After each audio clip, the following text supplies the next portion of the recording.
Ассалаумалейкум, еліміздің бастарынасының тікелей эфирінде таңғы жаңалықтар, студияда Бауыржан Бақытбекұлы.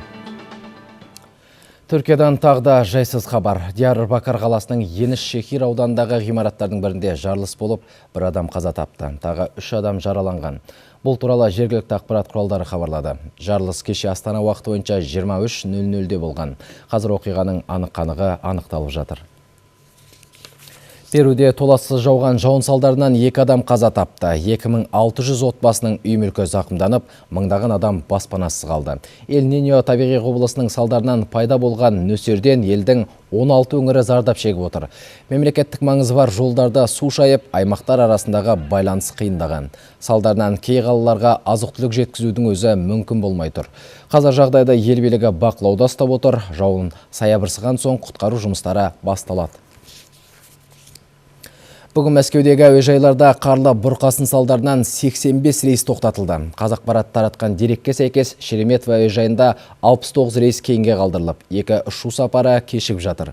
Ал Домодедовода 16 рейс тоқтатылып, 1-і кешігуде. Ресейлік синоптиктердің болжауынша бүгін Мәскеу қаласында 20 мм қар түседі. Бұл айлық норманың 60%. Біздің елдің де басым бөлігінде жауын жауып, тұман түседі. Көктайғақ болып, жел күшейеді деп күтілуде. Қазгидрометтің хабарлауынша Алматы, Маңғыстау, Атырау, Павлодар, Қарағанды мен Батыс және шығыс өңірлерде желдің екпіні секундына 15-20 метрге дейін жетеді. Қазір бірқатар аймақтарда өзендер мен су арналарындағы мұздың еруіне байланысты тасқын судың алдын алу шаралары күшейтілді. Ал Алматыда ақпан айы бітпей жатып, ауа райы 20 градустан жоғарылап кетті. Қазгидрометтің мәліметіне сәйкес, осыған ұқсас жағдай шаһарда соңғы рет 1928 жылы тіркелген. Ол кезде сынап бағанасы плюс 17 градусты көрсеткен. Синоптиктер көп ұзамай ауа райы қалпына келеді деп болжауда. Наурыз айында ауаның температурасы нормаға сай деп күтіледі. Норма 1 градус нөлден жоғары, орташа ауа температурасы.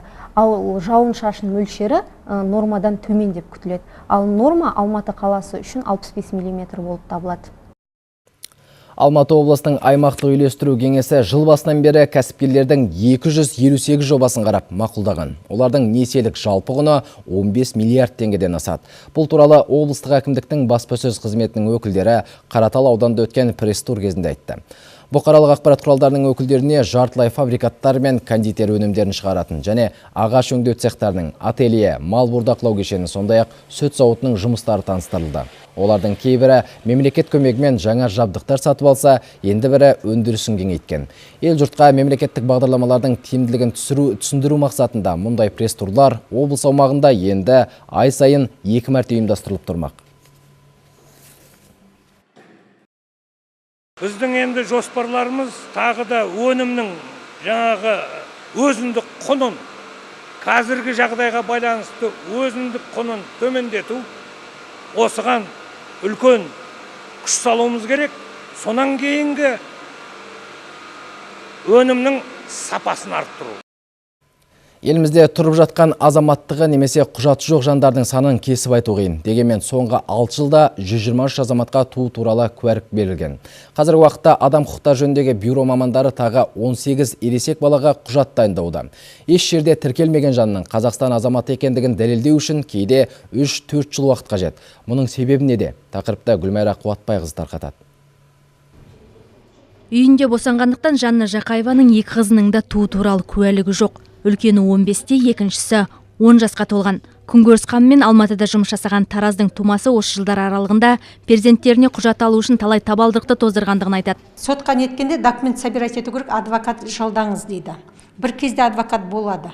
Ол уақытша 1 ай, 2 ай ары қарай жағдай болмай қалады. Бұл кісілердің өзінде мен 1 жыл жүрмін. Заңды біліп отқанның өзінде уже 1 жыл болады. Сол документ істеп отқан. Анасы мен қыздарының ДНК талдауына, анализ тапсыруларына да тура келген. Туыстық қатынастарын дәлелдеу үшін арада талай жылдар өткенмен Жанна Жақаева үлкен қызының туу туралы куәлігіне бүгін ғана қол жеткізді. Ал кіші қызының құжатын күте тұруына тура келеді. Бұған дейін анасы балаларын мектептен қалдырмағандығын айтады.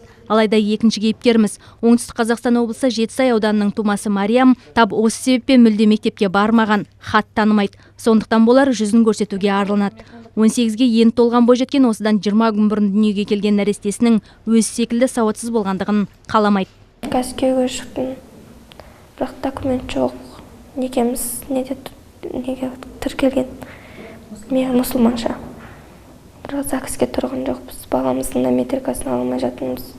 Ата-аналарының документі болмағаннан менікі де болмай жүр. Только после того, как мы... Әуелі бойжеткеннің өзіне туу туралы куәлікті алып беруіміз керек.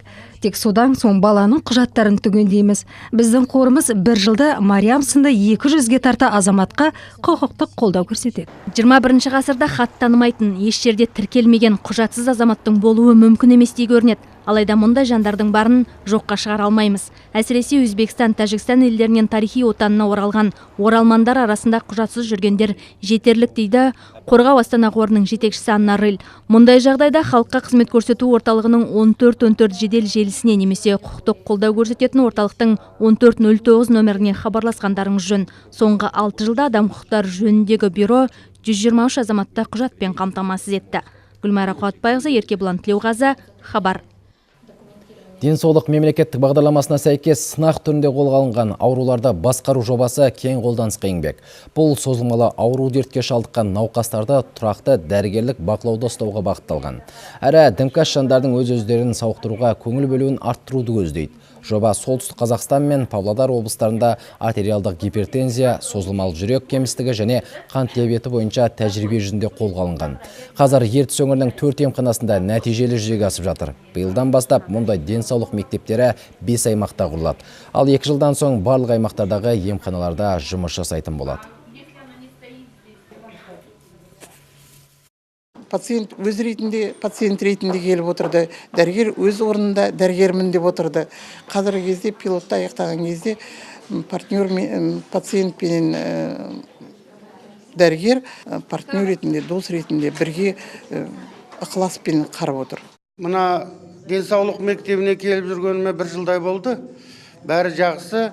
Врачтар, терапевттар, мына медсестралар бәрі жақсы қарайды. Тексерет, қанның нормасын, холестерин, сахар бәрін. Айдын Айымбетовті аспан көгіне алып шыққан Союз ТМА-18 кемесінің экипажы жерге оралуда. Ресейлік РИА Новости ақпарат агенттігінің мәліметінше, бортында ақш астронавты Скотт Келли және қос ресейлік Михаил Корниенко мен Сергей Волков бар капсула Астана уақыты бойынша сағат 10:25-те Жезқазған қаласынан 147 шақырым жерде қонады деп жоспарланған. Ғарышкерлерді күтіп алу шарасына 200 әскери мен 12 тікұшақ, 4 ұшақ және 18 автотехника жұмылдырылады. Жапонияның Фудзисава қаласында жүргізушісіз басқарылатын робот такси сынақтан өткізілуде. Тәжірибе аясында тұрғындар смартфондағы арнайы қосымша арқылы көлік шақырып, діттеген жеріне жете алады. Тек жолаушы мекен-жайды дұрыс көрсетсе болғаны. Автокөлік шақырылған жеріне кешікпей жетеді. Ол арнайы құрылғы арқылы жолға жұмсалатын уақытты алдын ала есептейді. Сондай-ақ ақылды көлік бағдаршам, ауа райысында қозғалысқа кедергі келтіретін барлық факторларды ескереді. Сынақ барысында қауіпсіздік үшін робот такси жүргізушінің бақылауында болды. Алайда көлік көрсетілген бағыт бойынша өздігімен жүрген. Жүргізушісіз басқарылатын бұл такси 4 жылдан кейін Токиода өтетін Олимпиада ойындары кезінде қолданылады деп жоспарланып отыр. Әзірге айтарымыз осы, түскі жаңалықтарымыз 13:00-де.